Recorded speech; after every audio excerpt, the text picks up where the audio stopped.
विषयाम पुंसा संगस्तेषु उपजायते। यदि सोचने से पाप नहीं लगता तो भगवान ने ऐसा क्यों कहा कि भाई विषय का ध्यान मत करो।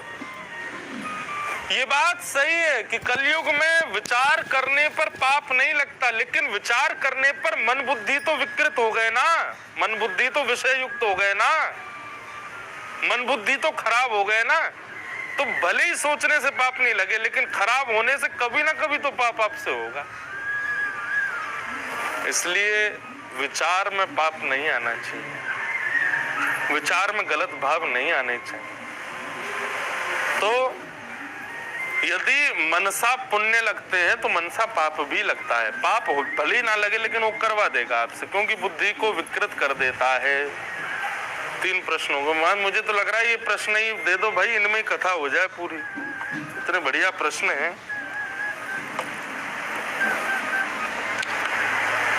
ब्रह्मा जी ने जो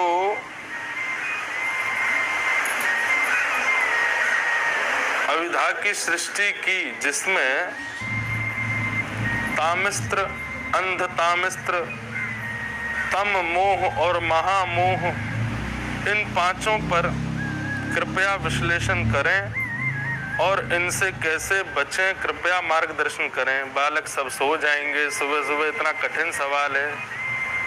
जय श्री कृष्ण महाराज जी, मुझे नाम जप में बाधाएं क्यों आती हैं? एक मेरी बात बहुत ध्यान से सुनना। हम किस युग में रहते हैं? कलयुग। और भगवत आराधन करना ये कौन से युग का स्वरूप है? सतयुग।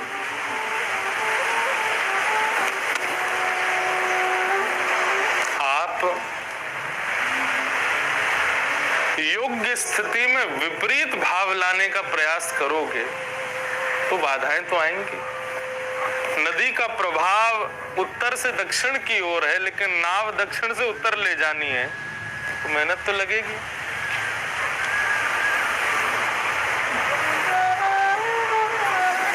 देवता जग गए ना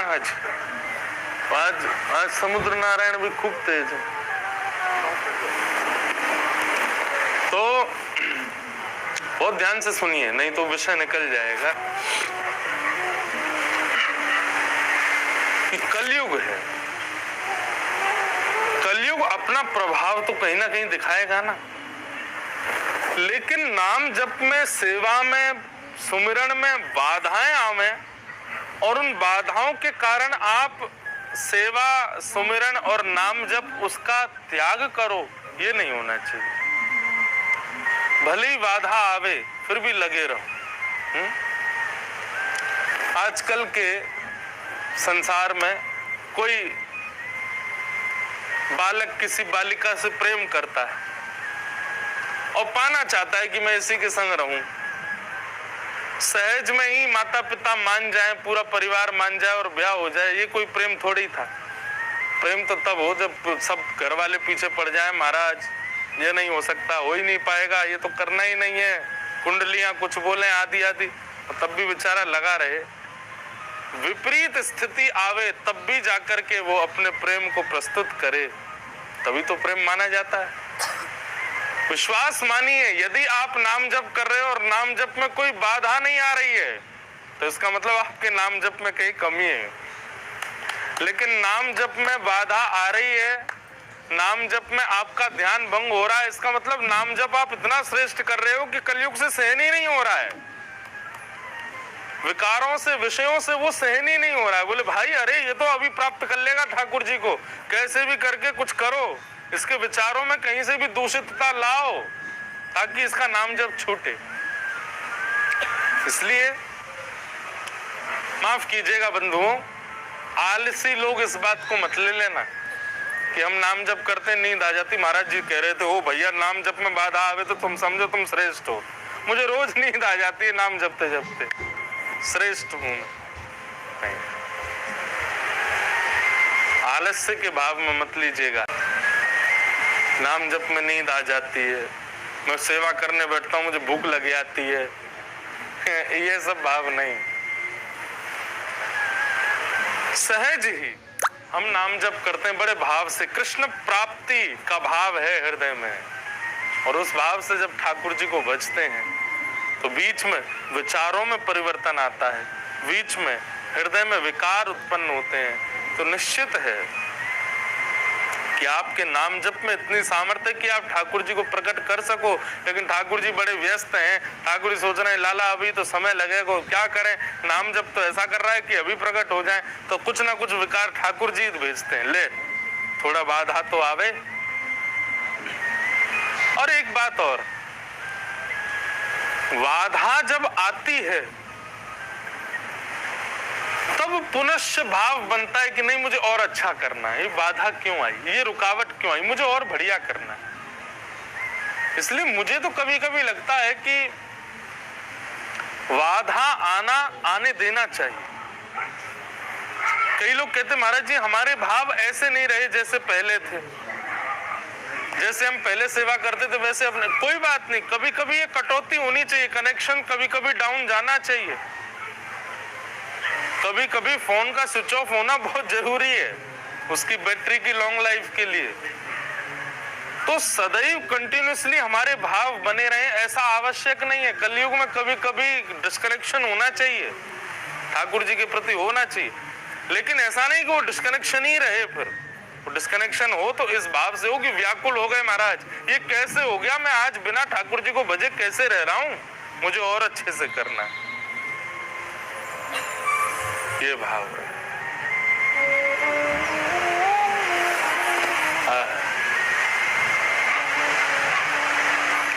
तो इसलिए भैया नाम जप में, सेवा में, भगवत आराधन में जो बाधाएं आवे उनको स्वीकार करो, उनके प्रति कष्ट मत रखो कि ऐसा क्यों हो रहा है, ये होता है, होने देने दीजिए, कलयुग है, वो अपना प्रभाव कहीं ना कहीं तो करेगा। महाराज परीक्षित को जब नहीं छोड़ा तो हम तो सादा सामान्य मानव है। तो ये भाव, प्रश्न बहुत अच्छे हैं।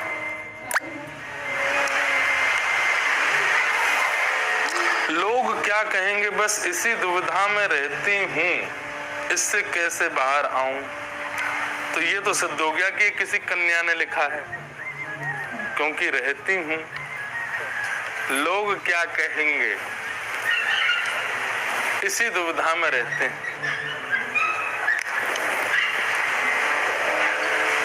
हमें क्यों फर्क पड़ता है, हमारे मन में क्यों विचार आता है कि सब क्या कहेंगे।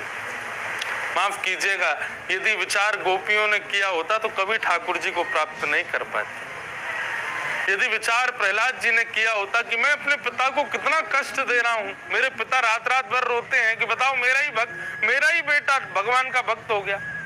हिरण्यकश्यप रोते थे रात भर, मेरा बेटा मुझे इतना प्रिय और ये भगवान की भक्ति करता है। प्रहलाद जी ने विचार किया होता कि मैं अपने पिता को कष्ट दे रहा हूं, कभी नरसिंह भगवान को प्राप्त नहीं कर पाते। बंधुओं देखो, माता पिता को कष्ट नहीं देना चाहिए, अपने परिवारी जनों को कष्ट नहीं देना चाहिए, लेकिन कब नहीं देना चाहिए, जब वो सांसारिक स्थिति में हो, भगवत प्राप्ति के लिए हो, तो उनको भी समझाना चाहिए, भाई इसमें दुखी क्यों होते, इसमें परेशान क्यों होते। लोग क्या कहेंगे ये कब फर्क पड़ना चाहिए, जब ये भी किसी सांसारिक व्यवहार की स्थिति में हो। भगवत भजन, भगवत सेवा, भगवत कथा सुमिरन के समय पर ये विचार आवे तो कोई बात नहीं, आने दो, सोचने दो, हमको क्या। मीराबाई ने विचार किया होता, कभी नहीं। मुझे करमेती बाई का एक प्रसंग याद आता है। मीराबाई की तरह एक और हुई श्री करमेती बाई।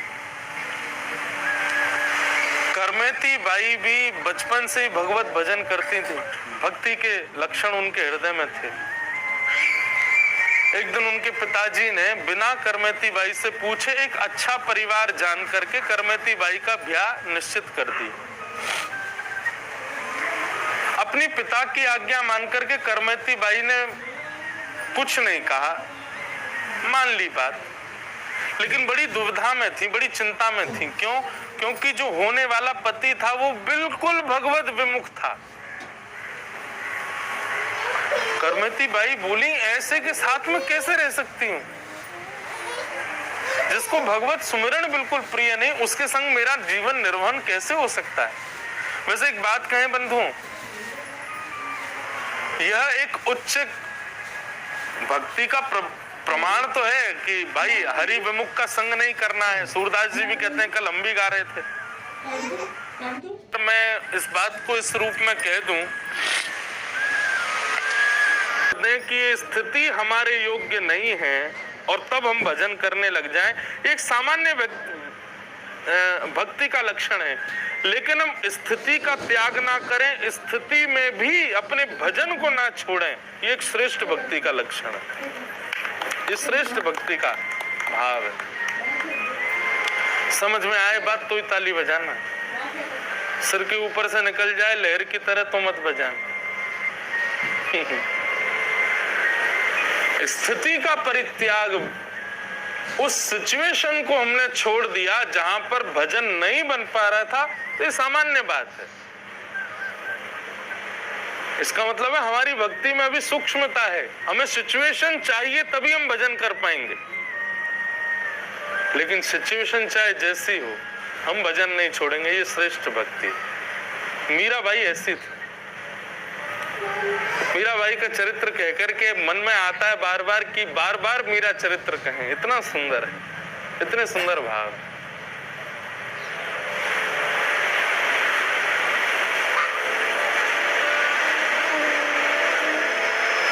मीराबाई के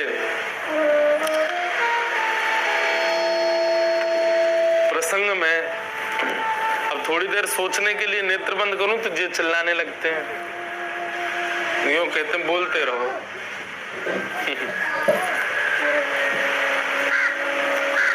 तो एक करमती बाई का प्रसंग कह रहा था मैं। तो करमती बाई ने पिता से मना नहीं किया, ब्याह के लिए हाँ कर दिया, लेकिन जैसे ही द्वार पर बारात आई, करमती बाई का रोम रोम कांपने लगा। बोले मैं कैसे जा सकती हूँ एक विजातीय परिवार में, एक भक्त विमुख परिवार में। और करमती बाई ने विचार नहीं kiya कि पिता की स्थिति क्या होगी, परिवार की स्थिति क्या होगी, उसी समय घर छोड़ के चली गई। मतलब द्वार पर बारात थी, उस समय चली गई। पिता ने खूब खोजा, करमती बाई नहीं मिली। तब कुछ दिनों बाद पिता को याद आया करमती एक ही जगह जा सकती है, वृंदावन। वृंदावन गए तो वृंदावन में जाकर के देखा कि लोग बाग वहां करमती बाई की चर्चा कर रहे थे, उनकी भक्ति की चर्चा कर रहे थे। वो सब सुनकर के पिता थोड़े प्रसन्न तो हुए, लेकिन मन में जो कष्ट था वो कहना चाहते थे, बेटी तूने क्या किया, पूरे नगर में हमारी नाक कटा दी। कुटी में करमती बाई भगवान नाम जप कर रही थी, ब्रज रज को मुख पर लगाए हुए बैठी थी, बिल्कुल अकिंचन अवस्था में बैठी हैं। भगवान नाम राधे कृष्ण युगल मंत्र का जाप कर रही थी।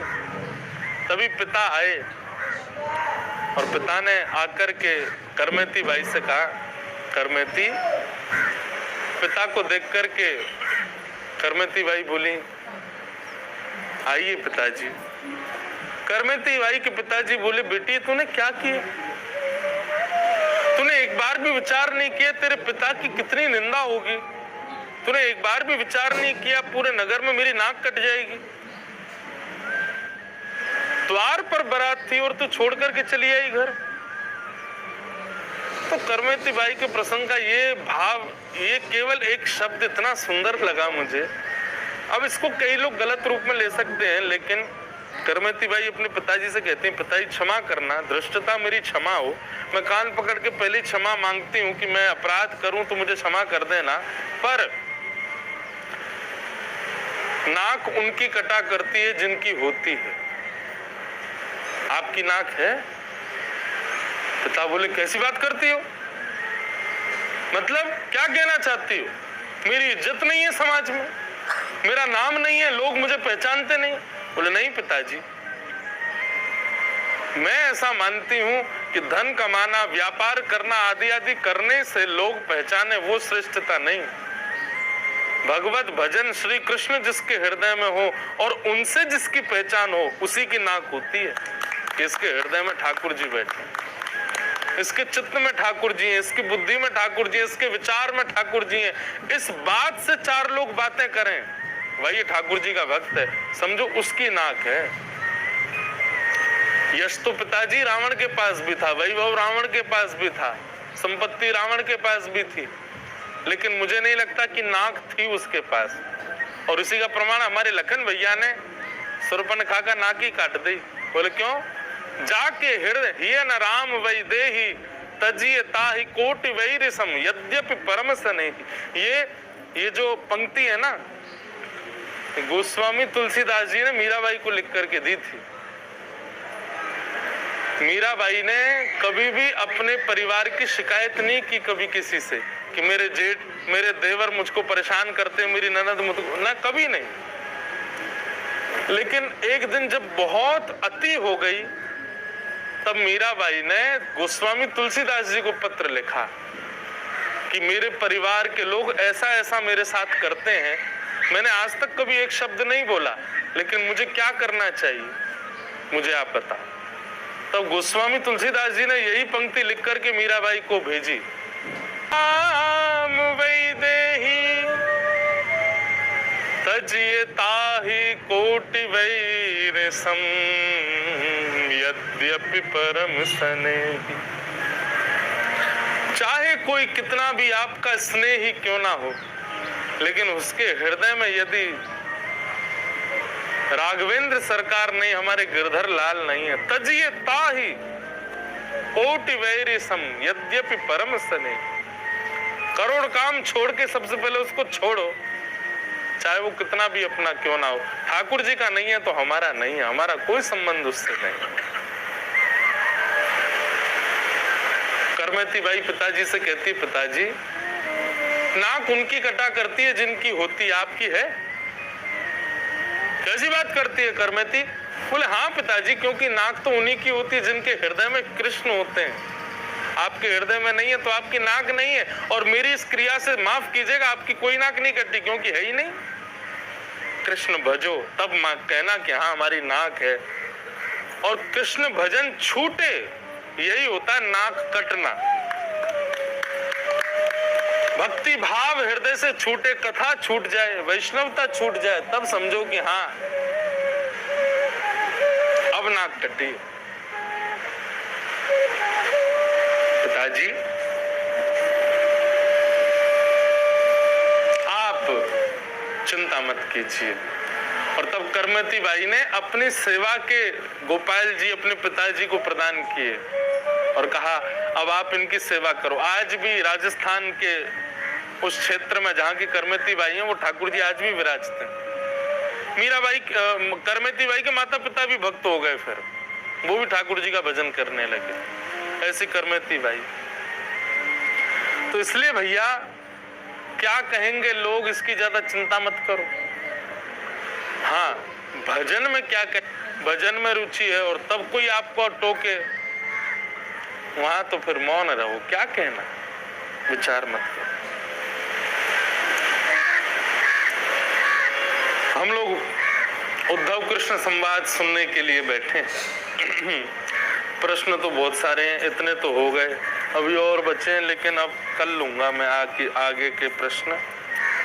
थोड़ी सी कथा क्रम में चलें।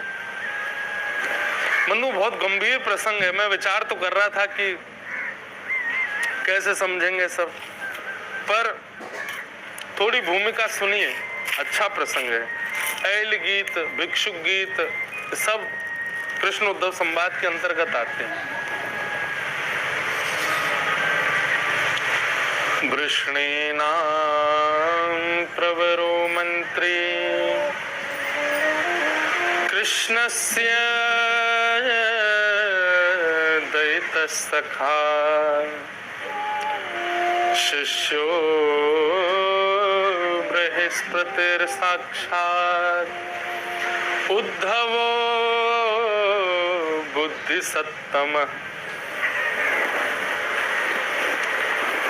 प्रधानमंत्री हैं भगवान के, कौन? श्री उद्धव जी महाराज। भगवान उनकी बात मानते हैं, उनकी नीति मानते हैं। उद्धव जी जो कहते हैं ठाकुर जी जरूर करते हैं। पांडवों के यहाँ राजसूय यज्ञ होना था और उसी समय जरासंध के यहाँ से एक मंत्री ने आकर के भगवान को कहा कि जरासंध ने 20,000 राजकुमारों को बंदी बना रखा है, भगवान आप उनको मुक्त करवा दीजिए। तो द्वारिका प्रसंग में ऐसा आता है कि भगवान चिंतित होकर के बैठे थे कि क्या करें, समझ नहीं आ रहा। इंद्रप्रस्थ जाएं कि हस्तिनापुर ये मगध जाएं, जरासंध के यहाँ क्या करें। उद्धव जी ने जैसे भगवान का मुख देखा तो मुख देखते ही भगवान के पास गए। और मुझे श्लोक याद नहीं है, श्रीमद् भागवत के 3 स्कंद में भगवान स्वयं कहते हैं उद्धव कोई और नहीं है, ये मैं ही हूं, मुझ में और उद्धव में कोई अंतर नहीं है। बंधुओं, सखा के रूप में सुदामा जी को बहुत श्रेष्ठ बताया गया भागवत में, लेकिन यदि मैं कह दूं तो कोई अतिशयोक्ति नहीं, उद्धव से अच्छा सखा ही नहीं ठाकुर जी का।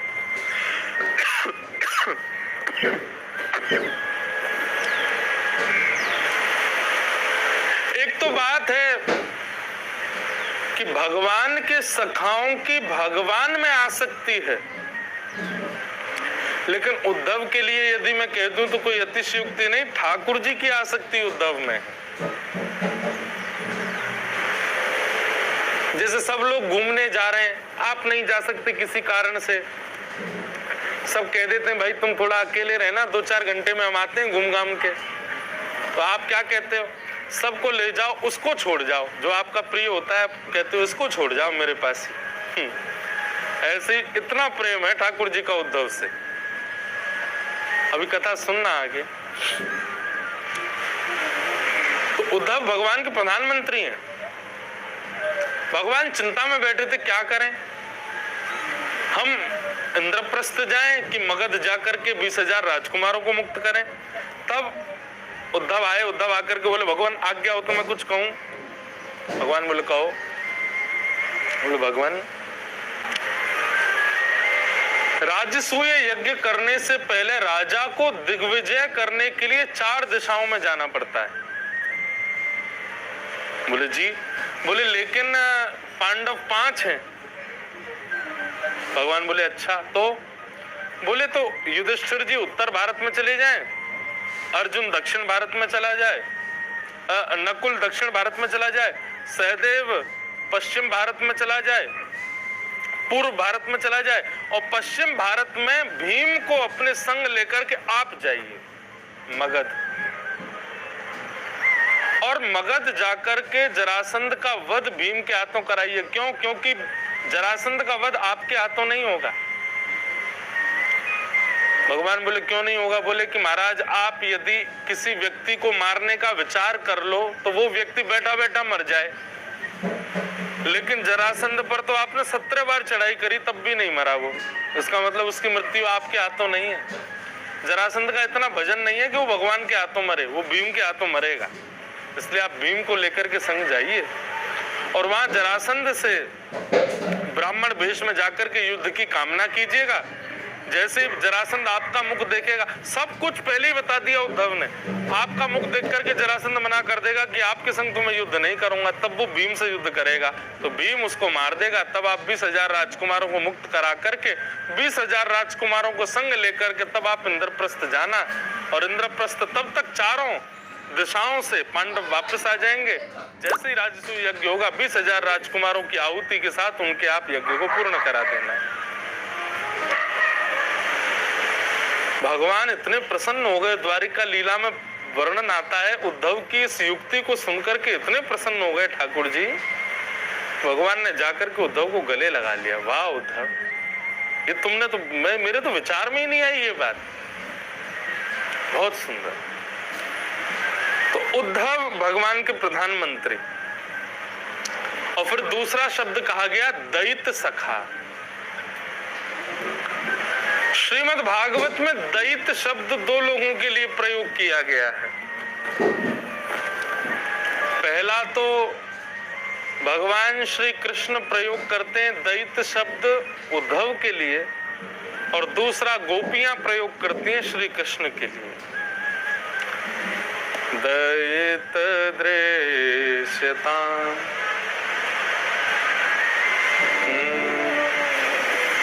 दयित दृश्यताम्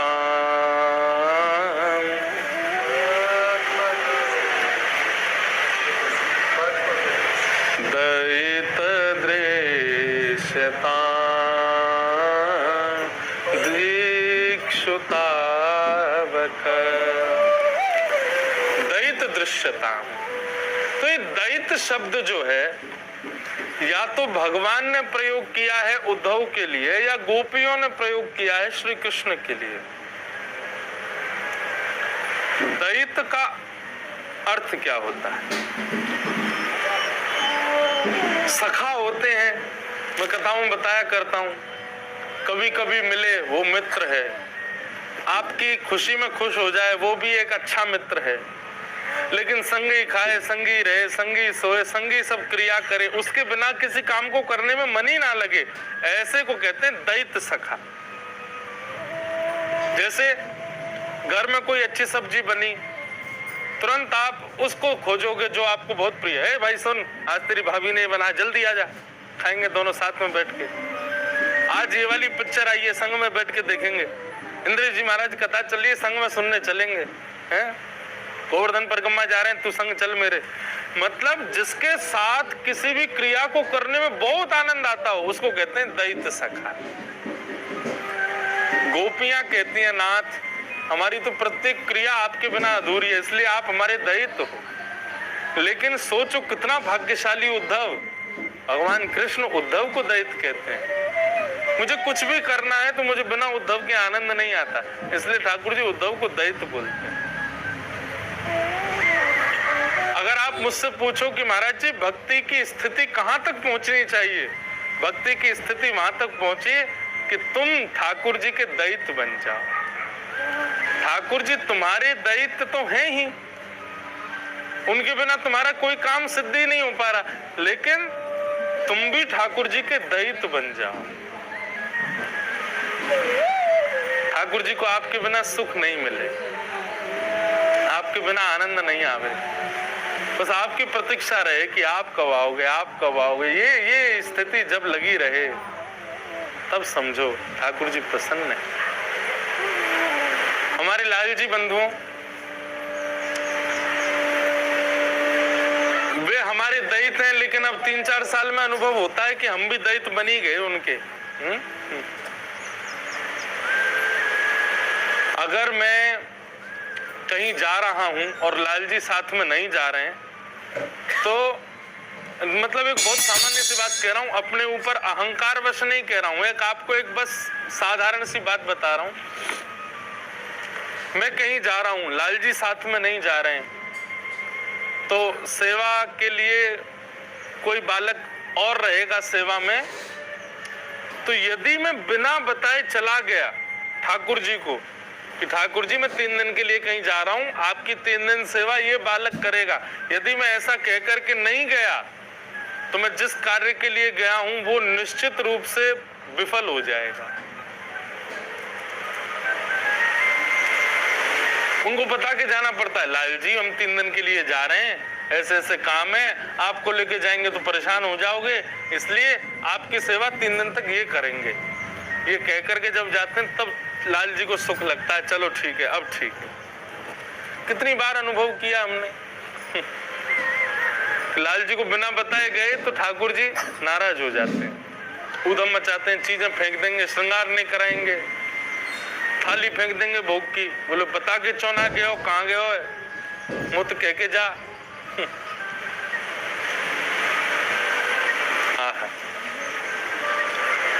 माधवदास जी का प्रसंग आता है जगन्नाथपुरी के, जगन्नाथ भगवान के अनंत भक्त हुए श्री माधवदास जी।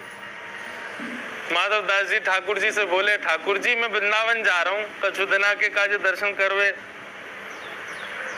जगन्नाथ भगवान बोले आप चले जाओगे तो हमारा मन कैसे लगेगा। बोले अरे हजारों दर्शनार्थी आते हैं, मेरी क्या जरूरत। बोले नहीं, ये हजारों लोग मुझे देखने आते हैं, लेकिन मेरे दर्शन, मेरे नेत्र तो आपको खोजते हैं कि मेरा माधव कहाँ खड़ा है।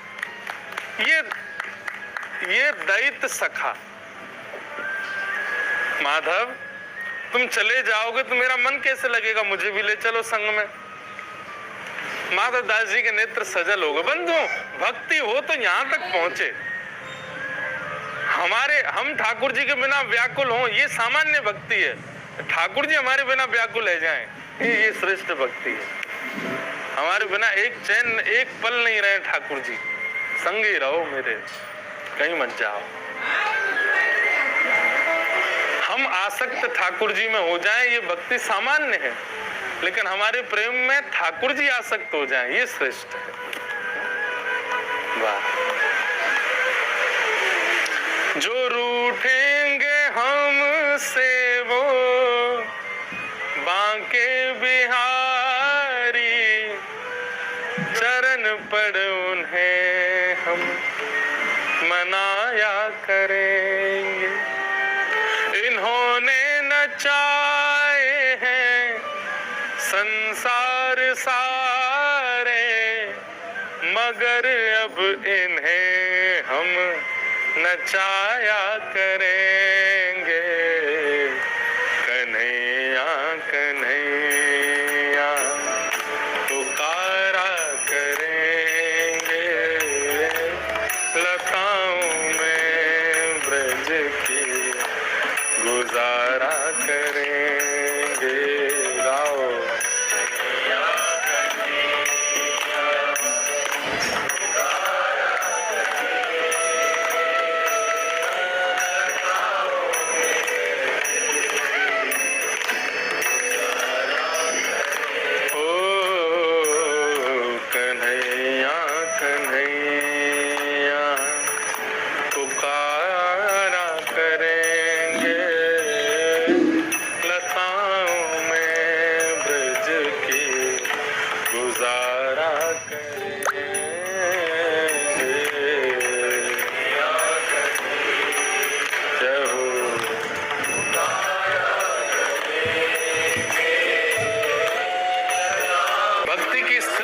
पहुंचनी चाहिए, ये बात कह रहा था। इन्होंने नचाए हैं संसार सारे,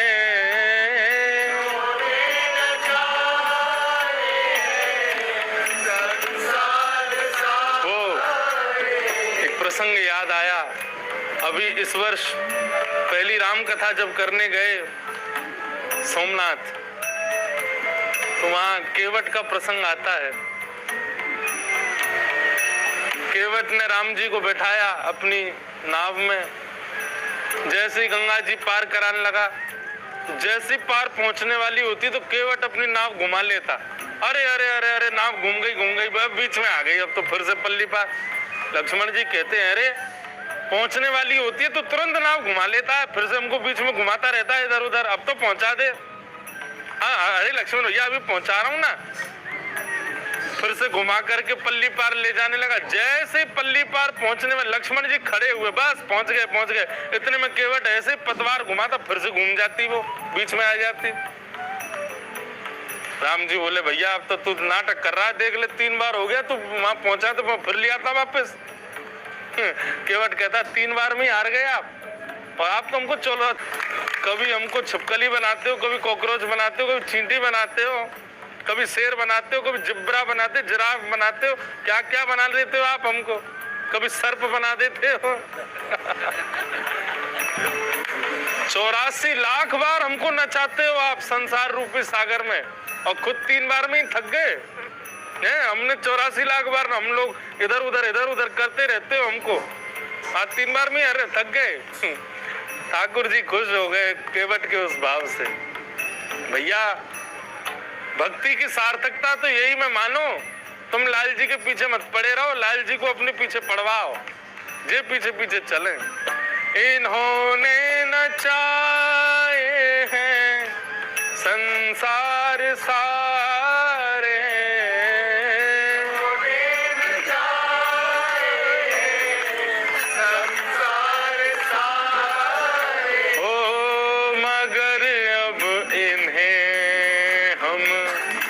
नचाया करेंगे, मगर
प्रेम मंदिर,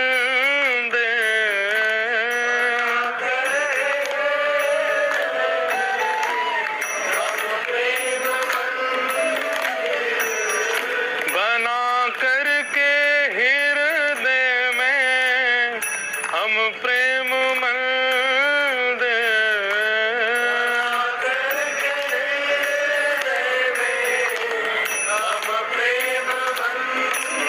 ओ वहीं उनको झूला झूलाया करेंगे,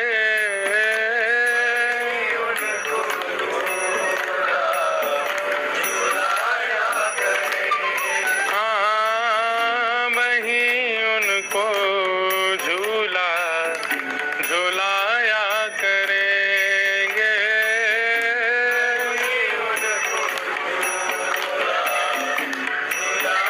बंधुओं, यहाँ सब वैष्णव बैठे हो, बहुत ध्यान से सुनना। रात्रि को जब आप सोने जाते हैं ना, हमारी कही एक बात मानिएगा, भोजन प्रसाद पाके थोड़ी देर भ्रमण करके उसके बाद जब बिस्तर पर जाने का समय, हाथ पैर धो करके बहुत शुद्ध भाव से कोई भी ठाकुर जी को इत्र चरणों में लगा करके उस इत्र को थोड़ा सा अपने अंग पर लगा लेना, थोड़ी मंदम मंदम सुगंधी ठाकुर जी की आवे, और नेत्र बंद करके एक कुंज का निर्माण अपने चित्त में करना। बढ़िया सुंदर वृक्ष हैं, सुंदर नदी बह रही है, पहाड़ दिखाई दे रहे हैं, मंदम मंदम सुगंधी आ रही है, बढ़िया झूला पड़ा हुआ है, झूले पर बढ़िया बढ़िया लता पत्र गुल्म लटके हुए हैं, और उस मधुर झूले पर हमारे प्यारे से श्री गिरधर लाल जी बाकी अदा से बैठे हैं, झूला झूल रहे हैं और इशारा कर रहे हैं, हमको भी बुला रहे हैं, हमको भी वहीं बैठने को आज्ञा कर रहे हैं। ऐसे ऐसे नवीन नवीन विचार अपने चित्त में मानसी भाव से करके तब सोया करो। ये जब आप शयन करेंगे ऐसे विचार करके, रात्रि को स्वप्न में एक दिन आप प्रत्यक्ष देखेंगे कि जिस भाव का आपने चित्त में निर्माण किया आप उसमें पहुंच गए हैं और रात्रि भर वहीं पर आनंद ठाकुर जी के साथ कर रहे हैं। फिर क्या होगा, अगले दिन से विचार बस इंतजार करोगे कब रात होगी, कब सोने का समय आएगा, कब लाल जी से मिलने का समय। बस एक काम कीजिएगा, उसको गोपनीय रखिएगा। वो जो भाव होगा ना उसके बाद स्वप्न में, उसको गोपनीय रखिएगा। वहीं उनको झूला झूलाया करेंगे,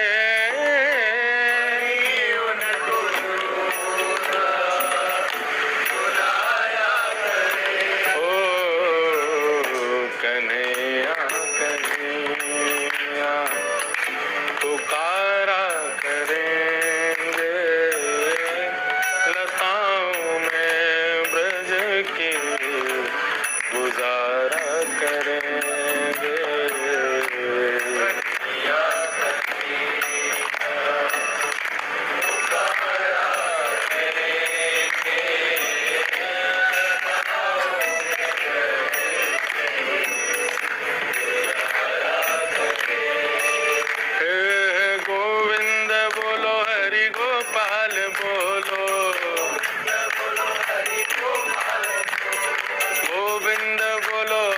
गोपाल बोलो,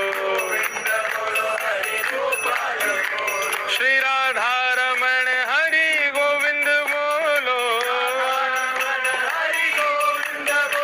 श्री राधा रमण हरि गोविंद बोलो, गोविंद बोलो हरि गोपाल बोलो, हे गोविंद बोलो हरि गोपाल बोलो।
दैत सखा।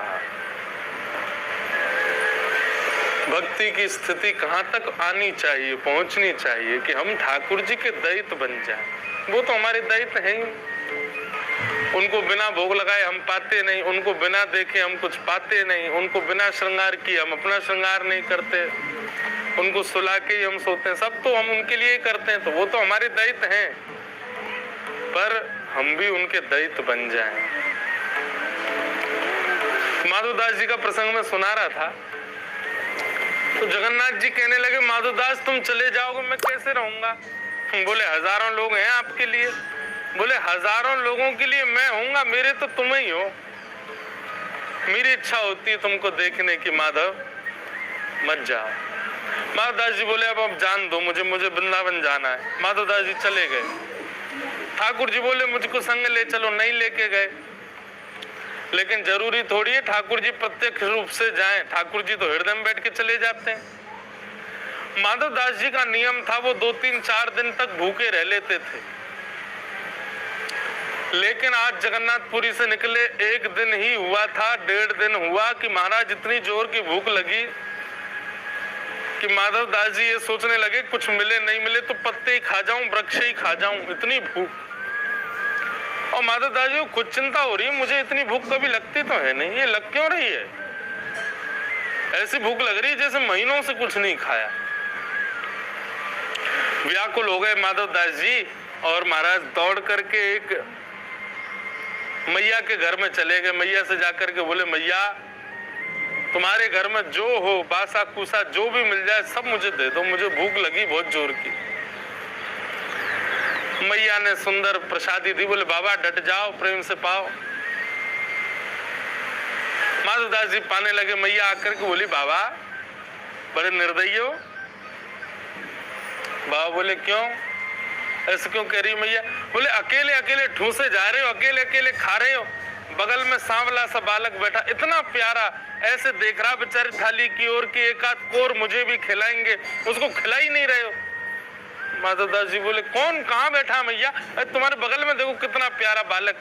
मुझे तो लगता बाबा तुमने कहीं से चुरा लिया है, इतना प्यारा बालक कोई मैया कैसे दे सकती है किसी को? ये किसका बालक है बाबा? माधवदास जी बोले कौन है? अगल बगल देखा तो कोई है ही नहीं। तब समझ गए। बोले ओ हो, तो ये भूख मुझे नहीं लग रही है, जगन्नाथ जी को लग रही है। संग ही आए हैं मेरे, उन्हीं को भूख लग रही है, तभी ये व्याकुलता आ रही थी मुझको। तो ये दैत ठाकुर जी एक क्षण ना रह पाए। माधवदास जी जब वृंदावन पहुंचे ना, तो माधवदास जी को बार बार भूख लगती, तो उन्होंने खूब सारे चने रख लिए थे। जब भूख लगती तब खा लेते, क्योंकि उनको पता था जगन्नाथ जी संग जा रहे हैं हृदय में बैठ के, उन्हीं को लगती है भूख। माधवदास जी वृंदावन पहुंचे, यमुना जी का दर्शन कर रहे, अचानक भूख लगने लगी। और माधवदास जी को इतनी जोर की भूख लगती थी कि तुरंत कुछ खाना पड़ेगा, नहीं तो ऐसे हो जाते थे बिल्कुल